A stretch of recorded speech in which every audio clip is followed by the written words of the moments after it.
va parler un peu appropriation culturelle, notamment sous le prisme de la sociologie. Et vous allez voir, ça va être intéressant parce qu'on va un peu plus faire la distinction entre appréciation et appropriation. Bon, d'abord, l'appropriation, c'est le fait de prendre des éléments culturels d'une communauté sans leur autorisation. Il y a un peu cette idée de vol. Mais là où c'est sociologiquement intéressant, c'est que la réaction n'est pas la même en fonction de ton profil socioculturel. En d'autres termes, ta position sociale en dit long si tu vas faire de l'appréciation ou de l'appropriation. Ce que je vais vous amener à penser, c'est ce qu'on appelle le coût tarifaire culturel.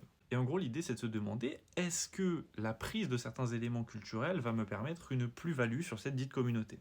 Par exemple, imaginons que je sois un chanteur de variété française et que je souhaite prendre des éléments de musique martiniquaise, par exemple. Ça, c'est de l'appropriation culturelle parce que cette action implique que je gagne de l'argent et de la reconnaissance, là où cette ressource n'est peut-être pas autant accessible pour la communauté en question dans ce champ précis. Là, j'ai pris un exemple économique et statutaire parce que c'est plus clair, mais ça marche aussi dans des contextes un peu plus flous, notamment dans des contextes de distinction culturelle. Bref, il y aura encore bien des choses à dire. Si vous voulez approfondir, n'hésitez pas à lire cet article, il est très sympa.